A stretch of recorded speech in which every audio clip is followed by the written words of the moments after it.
Hi, and welcome back to Biblical Theology, Exegesis, and Hermeneutics, where meaning is always context-driven. I'm your host, John Strazicich, and today we'll be continuing on in our study here in the book of Jude. And if you have your Bibles, open up, and we'll begin at verse 11.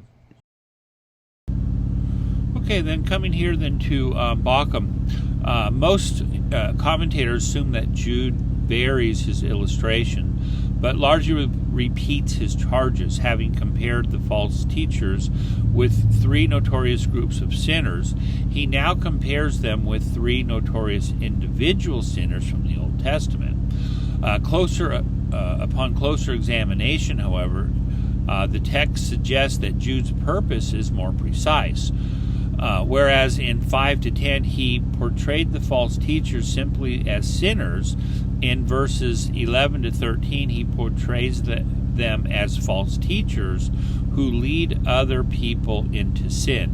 This interpretation will give a unity of theme to the section of verses 11 to 13 and will enable verses 12 to 13 to be seen as an application of the three types of verse 11 to the false teachers, rather than as simply a series of loosely connected denunciations. Now that's really I wanted you to have this here, because this is very key in understanding the text. And Balaam is just he's an excellent exegete here, as can be seen here, and you need to be aware of this. And this is part of the reason why I do these things here is to is to highlight all the good interpreters that have gone before us, that can assist us in our in our interpretation of the text. So please make use of Balaam here in acquiring his particular commentary. It is therefore largely this section which will justify regarding Jude's opponents as false teachers. They were not simply members of the church guilty of immoral conduct, but people who taught antinomianism, no doubt on the authority of their visions, but on their dreams, and thereby entice other Christians into sin, the teaching of Balaam and the prophetess Jezebel. Okay, now coming here then to verses 11 to 13, we come into point B here, three Old Testament persona examples of judgment with midrashic application to the false teachers. So here we've come into our second example. Remember, there's a total of four. And then this one, the previous one was, remember, we just went over, it wasn't, this here is three examples of individual persons, whereas the prior one was, they were groups of individuals, whether it would be the group of unbelieving Israel, or the rebellious angels, or the group of cities connected with Sodom and Gomorrah. So now he leads us here then to these three persona examples of judgment, and Balaam is rightly stated that the previous group examples were basically examples of sinners, but here we began to take on more of the idea of the false teachers, and people who lead others astray. That is part of the example here, as this develops. And I think he's going in the right direction. But anyhow, let's come down here to verse 11, and we'll give a translation here of the text, and we'll look a little bit at the structure. And he begins with a woe oracle here. Woe to them, because they have gone in the way of Cain, and they have poured themselves out for gain in the heir of Balaam, and in the controversy of Korah they have perished. These are, and then he's going to go in here then to these predicate nominatives. There's going to be 5 of them. Okay, and the first one, Spalatus, we don't really know. This could either mean there's spots or blemishes in your love feast, or they're hidden reefs, and it just seems that scholarship seems to be leaning, at the present time as hidden reefs, but it truly could be just as easily spots, blemishes, as the old King James writes here. But let's continue here in verse 12 with our translations. These are, and we'll say hidden reefs in your love feasts, eating together without fear, feeding themselves, clouds without rain, being driven about by wind, trees that are autumnal without fruit, twice dead, being uprooted, wild waves of the sea foaming up their own shame, and austeres planetae, they are wandering stars, for whom the gloom of darkness has been kept forever. Okay, so that's our translation here. And so basically he starts off with this woe oracle of doom upon the false teacher, somewhat proleptically here. But then he provides, it's a scriptural basis, a woe oracle with a scriptural basis for the woe. And he gives then here these 3 examples here. We've got Cain, and we've got Balaam, and we've got Korah. Okay? And then when we look here at point beta here for Jude's midrashic application, and it comes with 5 examples from nature, and promised judgment. So we have here then the 5 examples from nature, and then the promised judgment comes down here, verse 13b, for whom the gloom of darkness has been kept forever.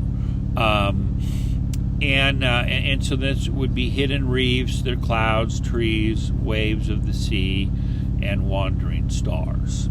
And so this all nicely really divides itself here. There are a couple questions here of how we are to interpret some of these initial participles here, but we'll look at that when we come to the diagrammatical analysis. Okay, then coming here to verse 11, we'll look at the text here diagrammatically. So it begins here with this interjection, woe here, woe to them. So, he's saying this proleptically, but the woe oracle, from the Old Testament, stemming from the Old Testament prophets, a lot of scholars, at least the school that I was brought up in, they favored that the origin for this was the cry over somebody's death, and that fits that actually fits the context here, especially when we drop down here to Apollanto here, in verse, at the end of verse 11 here, where they perished in the controversy of Korah. and that's where this leads here. So this Woe Oracle is, it's proleptic. It points to their ultimate demise, and then it comes with this haughty clause here, and we can see here that the use of all middle verbs here. And for Peruomai here, we could even say that they conducted themselves in the way of Cain, and they have poured themselves out for a reward in the error of Balaam, and they themselves perished in the controversy of Korah. So these are three definitely notorious figures, from the Old Testament, beginning here with Cain, and so this is just right away Adam and Eve have children, and Cain rises up and kills Abel. It doesn't take long for murder to take place upon the earth after the fall of Adam and Eve and their expulsion from the garden. Murder is horrible here. But he's saying that they have gone they conducted themselves in the way of Cain. So we know the way of Cain ultimately led to murder, but remember, God told him that if even though your countenance has fallen, it will be raised. If you master sin, that is, you have to conquer and defeat sin that's crouching at the door as a lion to destroy you. And this is he was referring to that because God did not accept the sacrificial gift, nor did he accept the person of Cain in how he brought it. So it was two elements there for where God rejected Cain. It was the manner in which Cain brought it, and it was also the type of sacrifice that he brought. Because when you compare it to Abel, it says Abel brought the first fruits, of the flock and the fat portions, and so it didn't say that Cain brought forth, the first fruits from the ground, of grain. And I don't really think it has anything to do with, the blood offering or the, whether it was a grain offering. It was, it was just simply because Cain was a tiller of the ground, and Abel was one who tended flocks. So they just simply brought from what they, their trade was. And so Cain here is ultimately out of jealousy, and he's wanting to create his own type of worship, that where he didn't honor God with his best, whereas that was the conduct of Abel. Well, Cain didn't follow that. So it's really kind of false worship. He's just bringing the bare minimum or whatever to God, and it really wasn't respecting God. And so that's why God didn't accept his offering or his person. But God definitely spoke to him that, hey, you can turn this around, and God told him that he has to master, the sin that is there, crouching for him, being metaphorized there as a lion, and we can see that it got the better of him, because he ended up, turning on Abel and killing him. And then the second, persona here that Jude has brought forth was Balaam, and we know, all of Balaam's prophecies in chapters 22 to 24. All that sounds really good, but the unit before that, when Barak was calling for Balaam to come and curse the people for Moab, and we could see there that the second delegation came, and they were trying to offer him a lot of money, and ultimately we can find out, you're going to find this out when you go to Numbers chapter 31, and when you go to Numbers chapter 31, there you can see that Balaam did, God gave him some prophetic oracles. They're all recorded there, 22 to 24. But he didn't want to go back to his country, empty-handed, and so he said, "Well, look, I know how you can get, the people to have God judge them, and that would be then to use the Midianite women to go in and corrupt them sexually, and then also with their idols, and have some wild orgies, and so that's what happened. So he counseled the leadership of the Moabites and the Midianites, and then and so this is what happened, and then there was a bunch of people perished from Israel because of this sin, this is found in Numbers 31 and previous to that, but what they did is he was after money here, okay, he went after money, and then the last one with Korah here.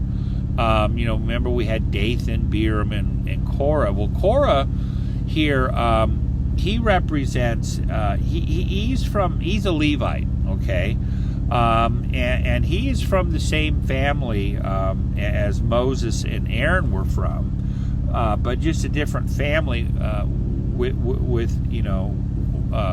within the Levites, and what happened was that he was, he wanted to be a part of the priesthood, and he was excluded. Only Aaron was chosen, and his sons, they were the ones who were able then to go into the tabernacle and offer sacrifices. And so the Levites, they just assisted, Aaron and his sons at the tabernacle. You got to remember this, that not all the Levites were attending, offering up sacrifices and then daily going into the holy place. That was only the job of the priests, and that would be Aaron and his sons. Okay, and so Korah was jealous, and he said, "No, Yahweh's chosen everybody."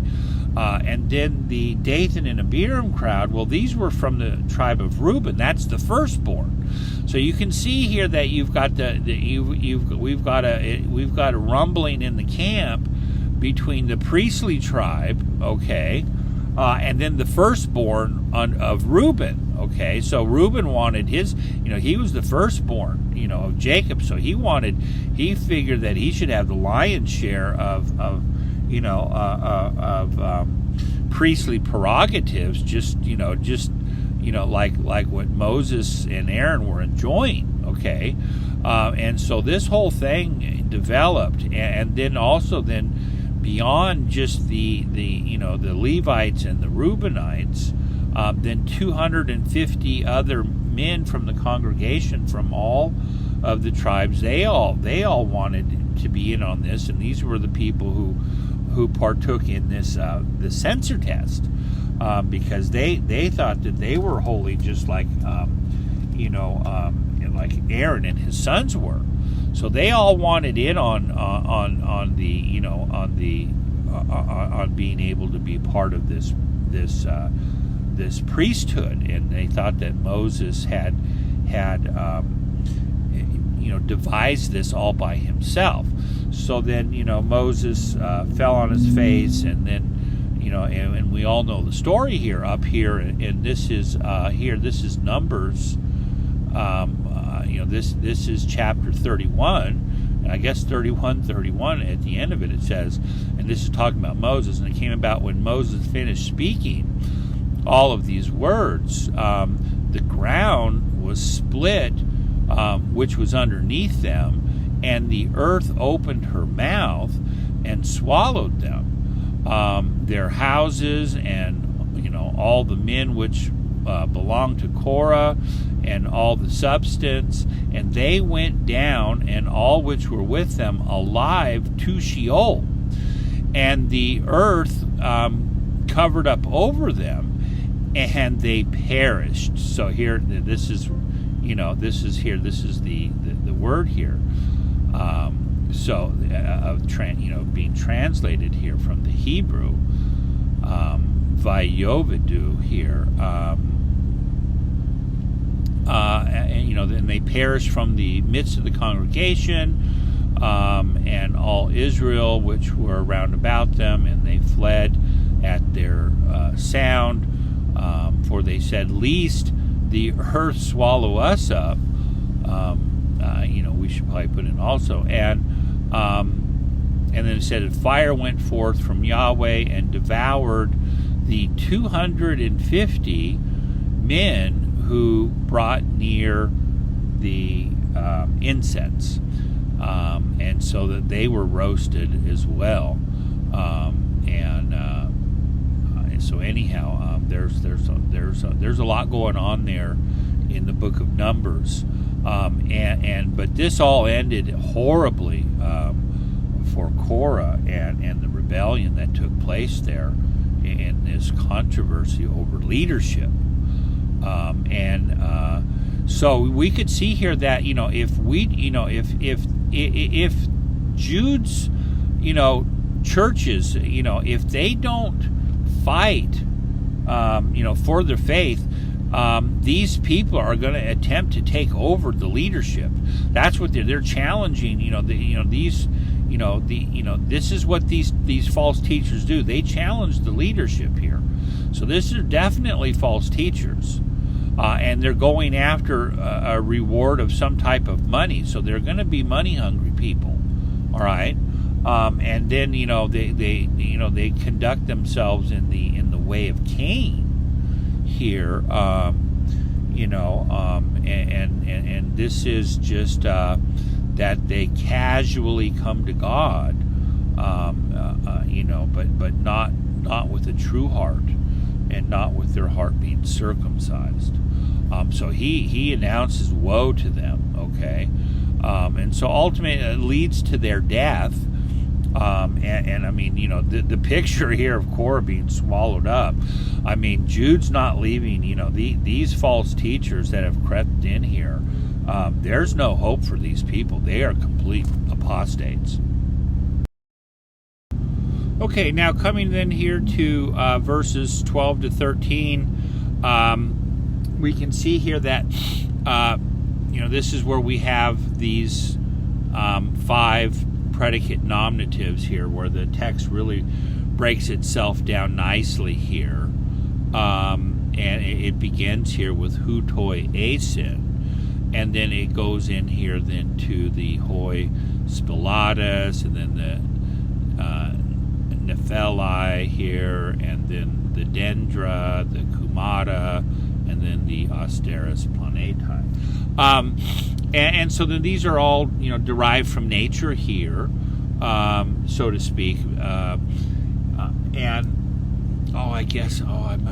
I didn't put in the omega here. Soon, this should be soon euokumenoi here, and this is from soon uokamai here. That's what this verb is from, and it just means to feast together. So we're going to say here that these are, and then we preferred here the reading, hidden reefs in your love feasts. And then this here becomes questionable here, these two particular participles. But by the time you get by the time you get down here to kumata here, you get the feeling that soon uokamai and poi maino, these particular verbs are going to be adjectival in nature, and then they're going to then be modifying the predicate nominative here. Now, there's two others. Scholars can either they can place them down here as adverbial participles. Here, this is I've seen this, and then I've also seen. I think David's prefers to see these two here as appositional to spilatus. So instead of 5, he's going to have he's going to have 7 of these predicate nominatives, so that he would be taking this here as equal with spilatus. So it's a he's further naming them as those who are feasting together without fear, and those feeding themselves. But anyhow, I think that maybe following this way here, and following the lead of Randy Leedy, as well as William Ramey, these scholars here would place them here as adjectival here, and modifying spilatus here.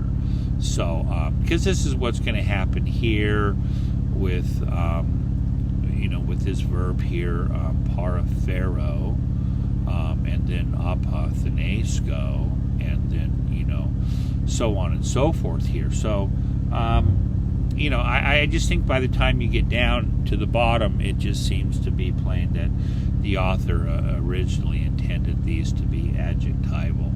So that's what we're going with here. But there are options, and this option here is adverbial could that could be a very real possibility. But these are taken from nature, and it should be known too that in Enoch you can see the clouds and the trees and the waves, and the stars all being used in his book, that in his prophecy, and that our author Jude could have taken those lists and then devised his own schema here to reflect the false nature of these teachers. And that's a possibility. You can, I believe, in Enoch chapter 2, it talks about how nature works, the way it should be managed by God. But sometimes we know that, we have clouds that have no rain, okay, and we do know what hidden reefs are, and we know what wild waves, and we know what austeris planetae are. Well, probably most of you don't know what austeris planetae are. We'll talk about that when we get down there. You're going to be blown away when you find out what it really is.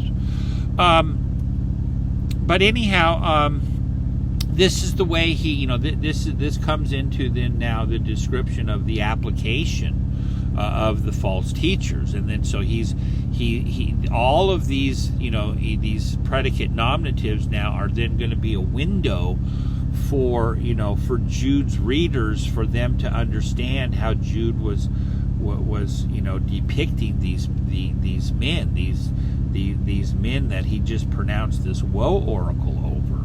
that these were very dangerous men. They were hidden reefs. They were clouds, not bearing water, okay, blown about by wind. And they were autumnal, trees without fruit, twice dead, being uprooted. This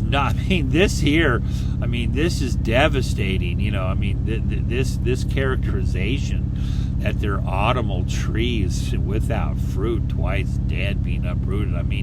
If this isn't the picture of death, I don't know what is. But this is this is the reason for why Jude, said they have to fight for the faith. Because remember that picture from last time about the lesbo-homo-hedonidicans, that particular picture was just so, that's what's going on. That's going on in a church near you. So these mainline churches are complete apostates. At one time, the bisexuals, the Presbyterians, they were considered, a decent church, but, look at what's become of it. It's just horrible. And I can go on,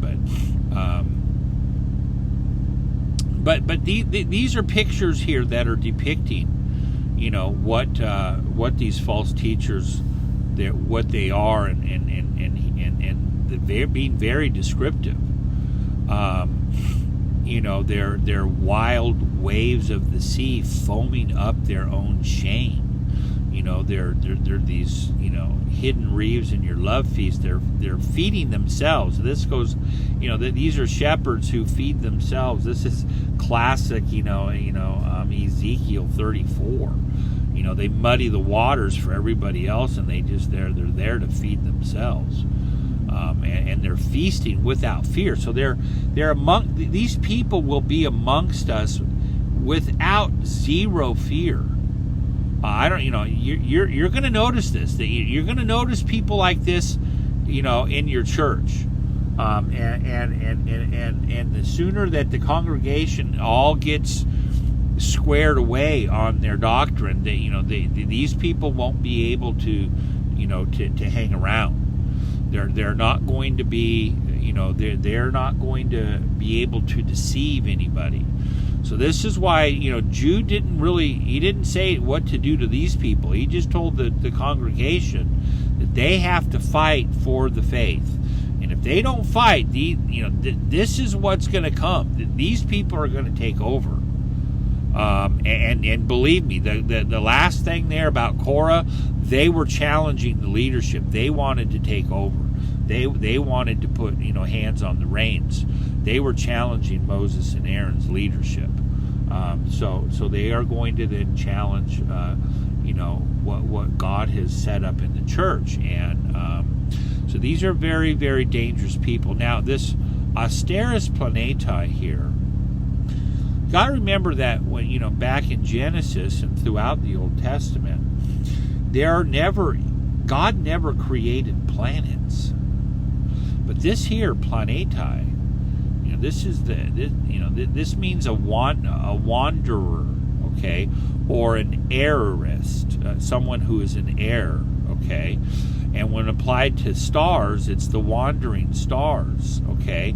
And what the Bible and what God inspired to be stated, that they're wandering stars, modern cosmologists have turned the wandering stars into planets. In fact, this is where we get the word planet. Planet comes from the word here, the verb means to deceive or to err or to wander.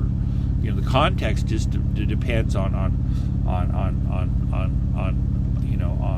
how we're going to interpret the word here.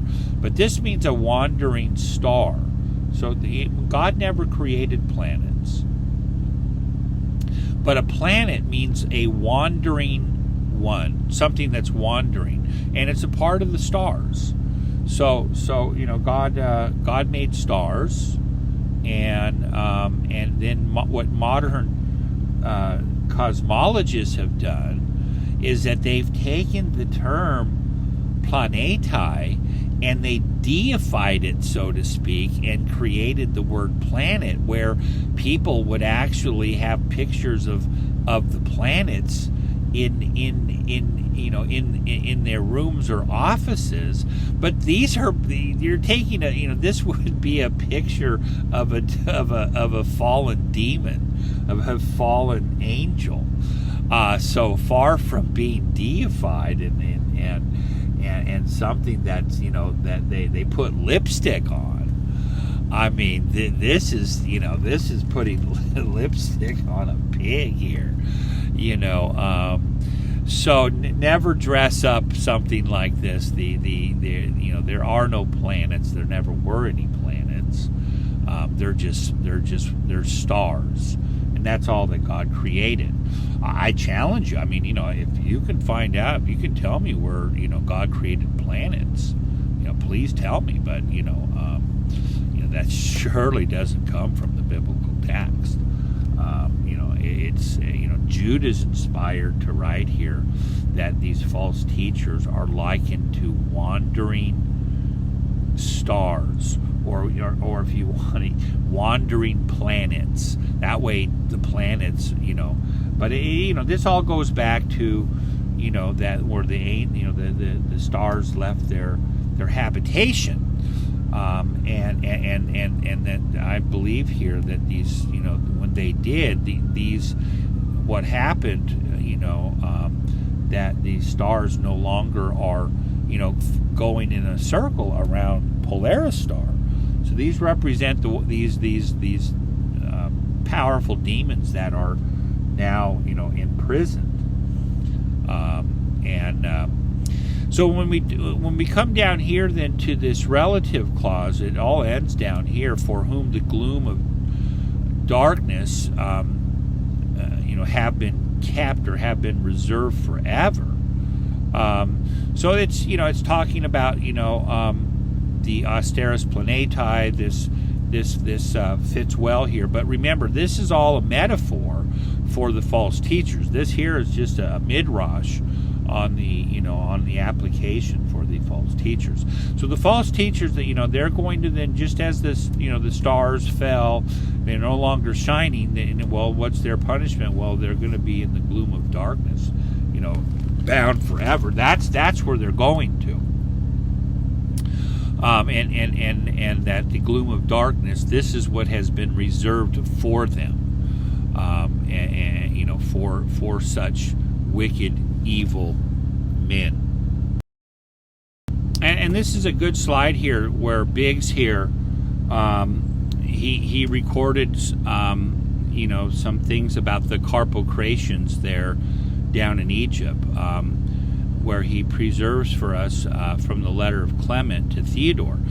And it says, "You did well in silencing the unspeakable teachings of the Carpocratians, for these are wandering stars referred to in the prophecy, who wander from the narrow road of the commandments to a boundless abyss of carnal and bodily sins, for priding themselves in knowledge, they say, of the deep things of Satan, they do not know that they are casting themselves away into the netherworld of darkness, of falseness, and boasting that they are free, and they have become slaves of servile desires." So Clement here, writing to Theodore, is talking about the Carpocratians here, and this was a sect here in the early second century that is likened here to Jude's false teachers, and you can see here that he says, "For these are wandering stars," referred to in the prophecy. And so this is exactly what it refers to. It's, like we said, God didn't create planets, he created stars. And there's some other examples here, and I'll let you look at those. Okay, and we have another example here coming from Athenagoras of Athens, a plea for the Christians. And in this piece it says, "For this is the office of the angels." to exercise providence for God over the things created and ordered by him, so that God may have the universal and general providence of the whole, while the particular parts are provided for by the angels appointed over them, just as with men who have freedom of choice as to both virtue and vice, for you would not either honor the good or punish the bad, unless vice and virtue were in their own power. And some are diligent in the matters entrusted to them by you, and others faithless. So it is amongst the angels.